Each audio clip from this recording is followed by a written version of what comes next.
भारत माता की, भारत माता की, भारत माता की। वंदे वंदे वंदे।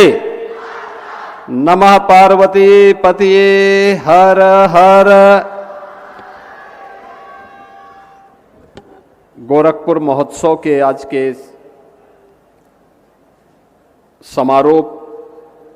समारोह में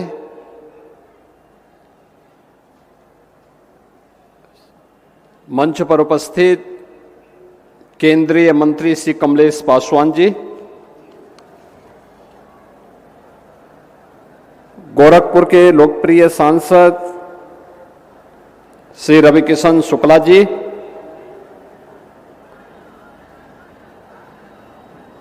महापौर डॉक्टर मंगलेश श्रीवास्तव जी, माननीय विधायकगण श्री विपिन सिंह जी, महेंद्रपाल सिंह जी,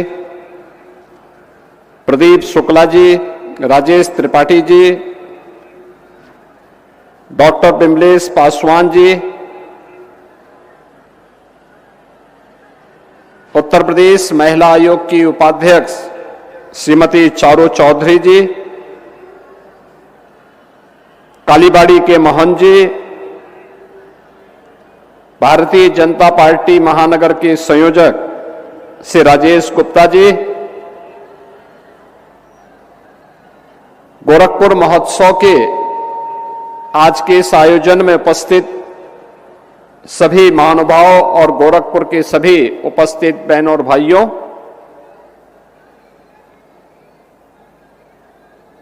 मुझे प्रसन्नता है कि पिछले 3 दिनों से गोरखपुर की परंपराओं से लेकर के गोरखपुर की सभ्यता, संस्कृति और पुरातन से लेकर के आधुनिक गोरखपुर की इस यात्रा को लेकर के गोरखपुर महोत्सव यहां पर बहुत उल्लास के साथ, उत्साह के साथ इस आयोजन के साथ आप सभी गोरखपुर वासियों को जुड़ने का अवसर प्राप्त हुआ है।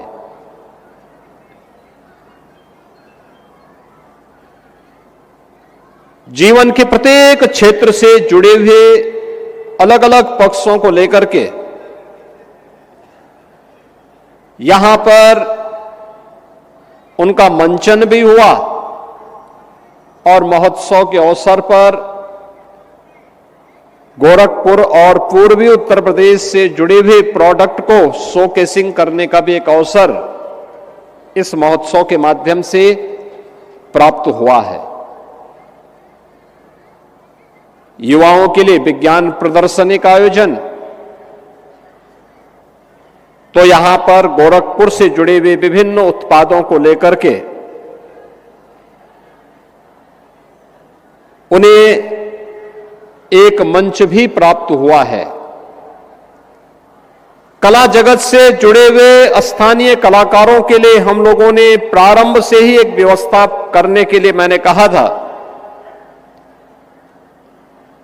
कि कला से जुड़े हुए लोगों का अलग अलग, वह गायन हो, वादन हो, नाट्य का हो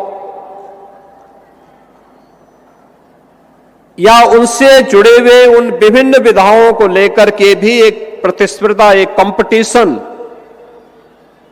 ग्राम पंचायत, न्याय पंचायत, ब्लॉक और जनपद स्तर पर हो और फिर उनको मंच पर एक स्थान देकर के उनके लिए भी इस कार्यक्रम में उनकी सहभागिता भी हो सके, इसे लेकर के भी हम एक कार्यक्रम को आगे बढ़ाएं। और मुझे प्रसन्नता है कि काफी हद तक इन सभी कार्यक्रमों को समारोह और इस महोत्सव के माध्यम से समाहित करने का प्रयास हुआ है। महोत्सव के पीछे का उद्देश्य भी यही है, जहां कहीं भी अच्छा हो रहा है हमारे सामाजिक जीवन में, व्यापारिक जीवन में, आर्थिक जीवन में, या फिर जीवन के अलग अलग पक्षों में अन्नदाता किसानों के द्वारा युवाओं के स्तर पर कला के क्षेत्र में, विज्ञान के क्षेत्र में, स्पोर्ट्स के क्षेत्र में उन्हें हम एक प्लेटफॉर्म दे सकें और महोत्सव के माध्यम से उनका सम्मान दे सकें। गोरखपुर गौरव से आज इस बार भी हम लोगों ने 6 ऐसी विभूतियों को, जिन्होंने अलग अलग क्षेत्र में कुछ नया करने का प्रयास किया, कुछ अलग करने का प्रयास किया, उन्हें सम्मानित करने का प्रयास किया। यद्यपि गोरखपुर बहुत बड़ा जिला है, 65 से 70 लाख की आबादी के जनपद में 5-7 लोगों का चयन करना एक दुरूह कार्य है। उनमें से प्रयास किया जाता है कि कुछ लोगों का चयन हो, उन्हें मंच पर सम्मानित किया जाए। और मुझे प्रसन्नता है कि यहां पे अलग अलग क्षेत्र में, शिक्षा के क्षेत्र में अपने विशिष्ट शोध के लिए, स्पोर्ट्स के क्षेत्र में जिन्होंने गोरखपुर और देश के नाम को आगे बढ़ाने में योगदान दिया है, कला के क्षेत्र में या फिर अन्य क्षेत्रों में भी, कृषि के क्षेत्र में भी जिन्होंने कुछ नया करने का प्रयास किया, उन सभी ऐसी विभूतियों को आज इस मंच पर फिर से सम्मानित किया गया। मैं इस अवसर पर गोरखपुर से जुड़े हुए इन सभी विभूतियों को, जिन्हें आज यहां पर गोरखपुर गौरव से सम्मानित किया गया है, मैं उन्हें हृदय से बधाई देता हूं, अपनी शुभकामनाएं उनके प्रति व्यक्त करता हूं।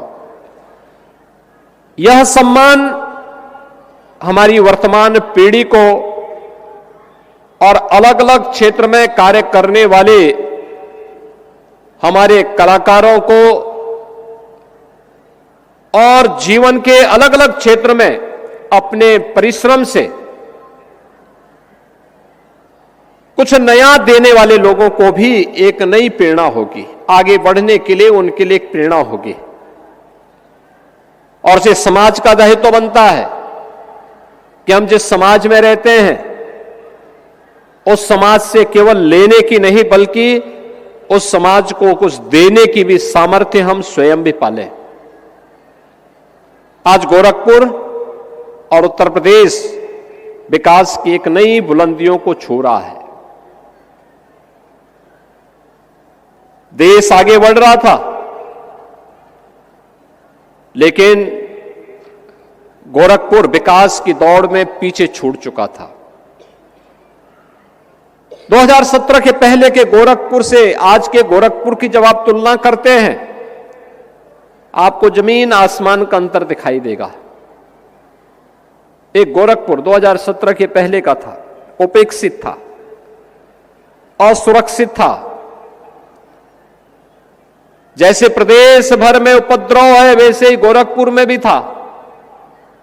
गुंडागिर्दी थी, गुंडा टैक्स था, विकास नहीं थे, बिजली नहीं थी, गंदगी थी और बीमारी अलग से थी, इंसेफ्लाइटिस की बीमारी थी। गंदगी रहेगी तो मच्छर होंगे,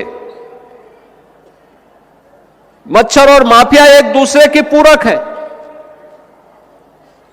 जब समाज जागरूक नहीं होता है स्वच्छता के प्रति और हर प्रकार की स्वच्छता के प्रति,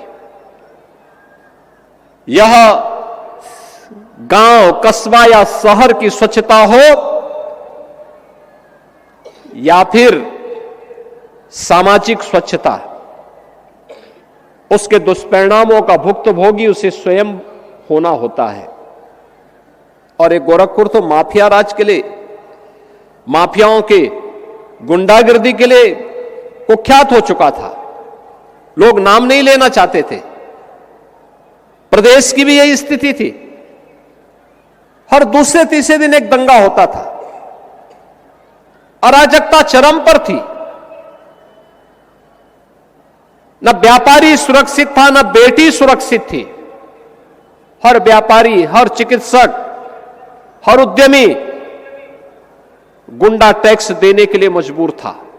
विकास के कार्य ठप पड़े हुए थे। इंसेफ्लाइटिस से सैकड़ों मौतें हर वर्ष होती थी, कोई पुरसाहाल नहीं था। नौजवानों को प्लान करने के लिए मजबूर होना पड़ता था। लेकिन डबल इंजन की सरकार आदरणीय प्रधानमंत्री मोदी जी के मार्गदर्शन और नेतृत्व में इस गोरखपुर ही नहीं, पूर्वी उत्तर प्रदेश की कायाकल्प को लेकर के जिस अभियान के साथ आगे बढ़ी, आज उसके परिणाम हमें जमीनी धरातल पर देखने को मिलते हैं। कोई व्यक्ति 8 वर्ष 10 वर्ष पहले गोरखपुर आया होगा, आज आएगा, वह पहचान नहीं पाएगा। ये परिवर्तन आज आपको गोरखपुर के अंदर देखने को मिलता होगा। और ये केवल गोरखपुर का नहीं, आप अयोध्या जाएंगे, अयोध्या में भी आपको यही परिवर्तन देखने को मिलेगा। जो व्यक्ति 8 साल 10 साल पहले अयोध्या गया होगा, आज अयोध्या को पहचान नहीं पाएगा। क्या ये वही गलियां हैं? काशी जाएगा, 11 वर्ष पहले जो गया होगा, राज जाएगा, काशी को पहचान नहीं पाएगा, प्रयागराज को पहचान नहीं पाएगा। बाहर से लोग आते हैं, दक्षिण भारत से लोग आते हैं, मुंबई से लोग आते हैं लखनऊ में, और जो 8 वर्ष 10 वर्ष बाद आया है, आज वो पहचान नहीं पाता है। कहता क्या यही लखनऊ है? हम उससे पूछते हैं ये प्रश्न क्यों कर रहे हैं आप? वो कहता है प्रश्न इसलिए कर रहे हैं क्योंकि जो लोग आए थे वो लोग कहते थे तब तो बहुत गंदा था, सड़कें बहुत संकरी थी, सूर्य अस्त के बाद लोग कहते थे कि भाई आप घर से बाहर मत निकलिए, लेकिन अब तो देर रात्रि में हम लोग निकल रहे हैं, कहीं कोई भय नहीं है। और यह जो चेंज है, यही हमारी समृद्धि का भी और यहां की खुशहाली का आधार भी है। यानी भारत आगे बढ़ रहा है तो भारत की समृद्धि के साथ उत्तर प्रदेश भी पीछे नहीं है, और उत्तर प्रदेश पीछे नहीं है तो गोरखपुर भी पीछे नहीं है। सभी ने अपनी दूरियां तय की हैं। कोई सोचता था ये बंद खाद का कारखाना चल पाएगा, गोरखपुर में एम्स होगा, बीमार बीआरडी मेडिकल कॉलेज फिर से स्वास्थ्य का एक बेहतरीन केंद्र बनेगा। कोई सोचता था 4 लेन 6 लेन की सड़कें गोरखपुर में होंगी। हमें 10 वर्ष पहले लखनऊ जाना होता था तो 8 से 10 घंटे लगते थे, आज 3.5 घंटे में आप सड़क मार्ग से लखनऊ पहुंच सकते हैं। एक कालीबाड़ी के बाबा है ना, ये कब लखनऊ जाएं और कब लखनऊ से वापस हो जाएं तब हमें पता लगता है जब ये वापस गोरखपुर आकर के अपना फोटो अपने फोन पर फिर से अपलोड करते हैं कि मैं लखनऊ में फलानी फलानी जगह गया था। यानी पूरी जजमानी करके आ चुके होते हैं इतनी देर में वो लखनऊ से। ये चेंज है। अयोध्या आज से 10 साल पहले जब हम लोग जाते थे 6 से 8 घंटे लगते थे, आज मात्र 1.5 से 2 घंटे के अंदर आप अयोध्या पहुंच सकते हैं। काशी आज से 5 साल पहले आप जाते थे गोरखपुर से 5 से 6 घंटे लगते थे, अब मात्र 2.5 घंटे में आप वाराणसी पहुंच सकते हैं। हर ओर से 4 लेन और 6 लेन की कनेक्टिविटी। 17 के पहले गोरखपुर में एक वायु सेवा थी, वह भी कभी कभी आती थी। हम लोगों को अगर इमरजेंसी में दिल्ली जाना होता था तो पहले लखनऊ जाते थे, लखनऊ से फिर हम लोग दिल्ली की फ्लाइट पकड़ते थे, या 14 घंटे ट्रेन में बैठ करके हम लोग जाते थे। आज लखनऊ से गोरखपुर से दिल्ली हो, मुंबई हो, कहीं की दूरी को 1 घंटे में 1.5 घंटे में हम पूरी कर सकते हैं। कनेक्टिविटी इस रूप में, इंफ्रास्ट्रक्चर इस रूप में, और इन्वेस्टमेंट जब सुरक्षा का बेहतर वातावरण होता है। गोरखपुर में पिछले 8 वर्ष के अंदर 8 वर्ष के अंदर हजारों करोड़ रुपए का निवेश हुआ है। और इस निवेश के माध्यम से गोरखपुर में 50,000 से अधिक नौजवानों को नौकरी मिली है। 50,000 से अधिक नौजवानों को। यानी जिस कार्य के लिए जो 50,000 नौजवान गोरखपुर में औद्योगिक क्षेत्र में निवेश के परिणाम स्वरूप नौकरी पाए हैं, आखिर ये भी तो कहीं जाते, देश के अंदर जाते, पलायन करते। आज उन्हें अपने ही घर में, अपने ही क्षेत्र में, अपने ही जनपद में नौकरी प्राप्त हो रही है। पहले गोरखपुर में एक विश्वविद्यालय था, आज गोरखपुर में 4 विश्वविद्यालय हैं। आज गोरखपुर में होटल मैनेजमेंट का भी इंस्टीट्यूट खुल चुका है। नाइलेट का भी स्किल डेवलपमेंट का एक नया सेंटर गीड़ा में हम लोगों ने प्रारंभ करवा दिया है। अटल आवासीय विद्यालय अब केवल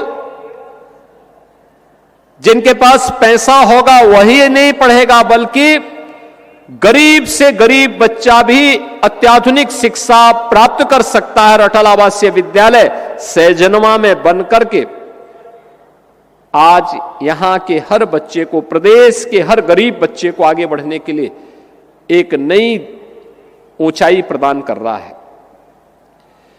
ये जितनी भी उपलब्धियां होती हैं, अपनी विरासत के साथ साथ विकास की यात्रा को शोकेसिंग करने का एक प्लेटफॉर्म मिल सके, एक मंच मिल सके, उस मंच को प्रस्तुत करने का एक आधार होता है। जीवन हताशा और निराशा का नाम नहीं है। जिसने बेईमानी की होगी वह हताश और निराश होगा। एक सामान्य भारतीय नागरिक बेईमानी नहीं करता, अपनी मेहनत से, अपने परिश्रम से, अपने पुरुषार्थ से वो आगे बढ़ता है। उसे अपने पुरुषार्थ पर विश्वास होता है तो उसे अपने महोत्सव के साथ जुड़ने का अधिकार भी होना चाहिए। और गोरखपुर महोत्सव को इसी आधार पर हम लोगों ने कहा कि मकर संक्रांति यहां का सबसे बड़ा आयोजन होता है। लाखों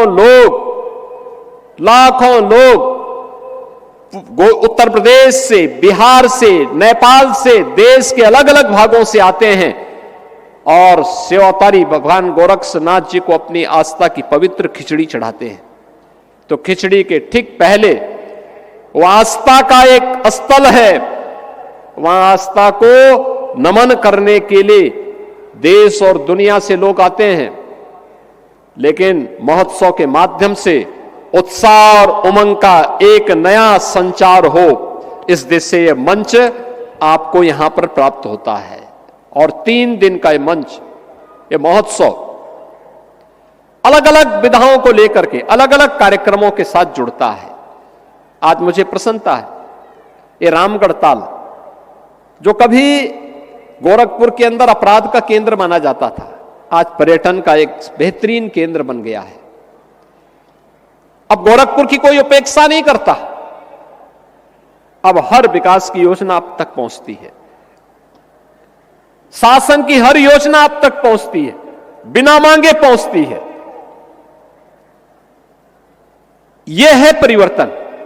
और उस परिवर्तन में आप सबको सहभागी बनाने के लिए आज हम सब एक बार फिर से यहां पर आए हैं। याद रखना, हमारे जीवन की सबसे बड़ी ताकत है, जो उपलब्धि आपने हासिल की है, जो उपलब्धि उत्तर प्रदेश ने हासिल की है, यह हासिल की है धैर्य से, अनुशासन से। हमारा अनुशासन, हमारा धैर्य हमारी सबसे बड़ी ताकत है। हमने धैर्य नहीं खोया। हां, अगर गोरखपुर या उत्तर प्रदेश की उपेक्षा हुई, हमने संघर्ष का रास्ता अपनाया। इंसेफ्लाइटिस के खिलाफ हम लोगों ने कभी संघर्ष का रास्ता अपनाया था। आंदोलन हुई, गोरखपुर की सड़कों पर हम लोगों ने आंदोलन किया। सरकार बनी, ये जिम्मेदारी हमारे ऊपर आई। पिछली सरकारें जो कुछ नहीं कर पाई थी, हमने मात्र 2 वर्षों में इंसेफ्लाइटिस का खात्मा कर दिया, हमेशा के लिए उसको समाप्त कर दिया। यानी हम कर सकते हैं, हमने करने की इच्छा शक्ति है। हम केवल संभावनाओं की बात नहीं करते, बल्कि आवश्यकता पड़ती तो उन संभावनाओं को परिणाम में बदल करके दिखाते भी हैं। इंसेफ्लाइटिस का उन्मूलन हो, विकास के कार्य हो, या माफिया मुक्त और दंगा मुक्त प्रदेश बनाने का कार्य यह उत्तर प्रदेश के अंदर किया गया है। और डबल इंजन सरकार की ताकत है कि हमने नौजवान के लिए रोजगार उपलब्ध करवाया है, अन्नदाता किसान के जीवन में परिवर्तन लाए हैं, हर व्यापारी और उद्यमी को भय मुक्त वातावरण दिया है, हर बेटी को हंसते हुए आगे बढ़ने के लिए एक उचित प्लेटफॉर्म उपलब्ध करवाया है कि एक बेटी भी स्कूल जा सकती है, बाजार जा सकती है, भय मुक्त वातावरण में जा सकती है। और अगर किसी गुंडे ने कुछ दुस्साहस किया तो उस गुंडे के लिए अगले चौराहे पर यमराज उसका टिकट काटने के लिए जरूर बैठा होगा। यह तभी हो सकता है जब सरकार में करने की इच्छा शक्ति हो। और अब तो सरकार इस दिशा में तेजी के साथ आगे बढ़ चुकी है, नई तकनीक के साथ। तकनीक हमारे जीवन में परिवर्तन ला सकती है, बहुत परिवर्तन ला सकती है। मुझे याद है आज से 8 वर्ष पहले, 2017 के पहले और 2017 में जब मैं मुख्यमंत्री बना था, उस समय मेरे पास सबसे ज्यादा शिकायतें आती थीं कि साहब राशन नहीं मिलता है, राशन नहीं मिलता है। तकनीक का उपयोग किया गया, राशन की समस्या का समाधान हो गया। अगर हम चाहें जीवन में इसका उपयोग कर सकते हैं। ये तकनीक हमारे लिए महत्वपूर्ण है। जनधन की योजना ने हर गरीब को भ्रष्टाचार से मुक्त वातावरण देने में महत्वपूर्ण भूमिका का निर्वहन किया है। आपका स्मार्टफोन उस टेक्नोलॉजी का आधार बनता है, लेकिन हमें साइबर अपराध से बचते हुए हम इसका उपयोग करें, अनजाने व्यक्तियों पर विश्वास न करें। याद रखना, जब भी हम अनजाने लोगों पर विश्वास करते हैं तो साइबर अपराध की चपेट में आते हैं। जब भी हम शॉर्टकट का रास्ता अपना करके मुनाफा कमाना चाहते हैं तब हम डिजिटल अरेस्ट का शिकार होते हैं। अपना मोबाइल फोन या अपना स्मार्टफोन उसी कार्य के लिए इस्तेमाल करें जिस उद्देश्य को लेकर के आपने अपना स्मार्टफोन रखा है, अपनी जरूरत के हिसाब से। अनावश्यक समय खर्च मत करिए। तकनीक मनुष्य के लिए है, मनुष्य तकनीक के लिए नहीं है। और मैं देखता हूं छोटे छोटे बच्चों को भी, दुधमुहे बच्चों को भी स्मार्टफोन लोग पकड़ा देते हैं। ये अपराध कर रहे हैं आप, ये अपराध मत करिए, मत पकड़ाइए बच्चों को स्मार्टफोन। उसको लिखने पढ़ने की आदत डलवाइए, सिखाइए उसको थोड़ा। स्मार्टफोन पकड़ लेगा तो फिर उसके बाद वह जिद्दी हो जाएगा, डिप्रेशन का शिकार हो जाएगा। एक समय आप धोखे में स्वयं हो जाएंगे, उससे बचिए। दूसरा, स्मार्टफोन बंद करके रखिए। जब आप कहीं यात्रा में जा रहे हैं, बाइक चला रहे हैं या 4 व्हीलर चला रहे हैं, अपना स्मार्टफोन बंद करके रख दीजिए, साइलेंट मोड में रखिए। सड़क दुर्घटनाएं भी हमारे लिए एक चैलेंज है। कितना चैलेंज है, नौजवान बच्चे चपेटे में आ रहे हैं, परिवार समाप्त हो जा रहे हैं।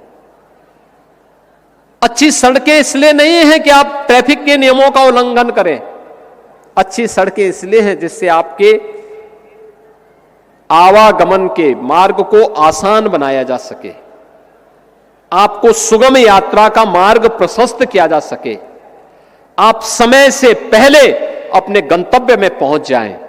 अच्छी सड़कें इसलिए नहीं है कि आप समय से पहले किसी दूसरे लोग की यात्रा में निकल जाएं। ये अच्छी सड़कें इसलिए है कि आप अपने गंतव्य तक पहुंचे, खुशहाल रहो करके, आप भी, आपका परिवार भी। आपको देख करके, आपकी सफलता को देख करके आपके मित्रगण, आपके परिवार के सदस्यगण, आपके सहयोगीगण खुशहाल हो सके। इसके लिए अच्छी सड़कें बनी हुई हैं, फर्राटा भरने के लिए नहीं, ट्रैफिक के नियमों का उल्लंघन करने के लिए नहीं। स्मार्टफोन लगा करके या बाइक चलाते हुए स्मार्टफोन से बातचीत करते हुए या कान में स्पीकर फोन लगा करके या नहीं दिया गया है, और इसमें नकल करने की आवश्यकता नहीं। मैं देख रहा था रवि किशन एक बार तो कैसे कर रहे थे, मैंने उनको कहा, मैंने कहा ये सब धोखा मत करो भाई, अगर आप स्वयं उल्लंघन करेंगे तो दोस्तों से फिर कैसे उम्मीद करते हैं। हम सबको इन सावधानियों को जीवन में तो याद रखना होगा और महोत्सव का आनंद लेना चाहिए अच्छे ढंग से, अनुशासित तरीके से। अच्छी लगे ताली बजाइए और अच्छा नहीं लगे तो चुपचाप बैठिए। अभी कुछ ही देर में यहां पे कालीबाड़ी के बाबा जी और उनका रवि किशन का भी एक काव्य पाठ होगा। और कालीबाड़ी के बाबा जो है ये मिथिलांचल से, और मिथिलांचल की ही एक बेटी बिहार विधानसभा की सदस्य मैथिली सुश्री मैथिली ठाकुर, उनका भी यहां पर अभी एक भजन भी होगा। तो यहां पर कालीबाड़ी के बाबा और इनका जो है रवि किशन के काव्य पाठ में बाबा स्वस्ति वाचन करेंगे, उसके बाद उनका काव्य पाठ होगा, क्योंकि दोनों की जोड़ी बन चुकी है। अब दोनों एक साथ फिल्मों में भी काम करने वाले हैं, तो दोनों की कौन सी फिल्म आती है मैं नहीं जान रहा हूं, लेकिन दोनों एक साथ काम करेंगे। कब करेंगे ये भी अभी, लेकिन मैंने कहा भी ये फिल्म आप यूपी से बाहर ही करना, यूपी के अंदर मत करना। गोरखपुर महोत्सव के लिए और मकर संक्रांति और खिचड़ी त्योहार के लिए मैं आप सबको बधाई देता हूं, क्योंकि मकर संक्रांति ये भगवान सूर्य के उत्तरायण जाने की एक शुभ मुहूर्त भी मानी जाती है। हमारे जितने भी मांगलिक कार्यक्रम होते हैं उन मांगलिक कार्यक्रमों को आगे आयोजित करने के लिए एक शुभ मुहूर्त, यानी 15 जनवरी से मकर संक्रांति के बाद से शुभ मुहूर्त प्रारंभ हो जाएंगे। खरमास जो थे वह 15 जनवरी को समाप्त हो जाएंगे। 15 जनवरी से हम लोग आगे अपने हर मांगलिक कार्यक्रम को संपन्न कर पाएंगे। और इस अवसर पर उत्तर प्रदेश, बिहार, नेपाल और देश भर से लाखों की संख्या में श्रद्धालु बाबा को खिचड़ी चढ़ाने के लिए बाबा के धाम में गोरखनाथ मंदिर में पहुंचेंगे। हम सब भी मकर संक्रांति के इस त्योहार का आनंद लें। आप सबको मकर संक्रांति की मंगलमय शुभकामनाएं हो। गोरखपुर महोत्सव की सफलता के लिए मैं एक बार फिर से आप सभी को, इस व्यवस्था से जुड़े हुए सभी जनप्रतिनिधि और प्रशासनिक अधिकारियों को, पुलिस के अधिकारियों को, विभिन्न स्वयंसेवी संगठनों को, सामाजिक संगठनों को, व्यापारिक संगठनों को, सभी को मैं हृदय से बधाई देता हूं, अपनी शुभकामनाएं देता हूं। धन्यवाद। जय हिंद।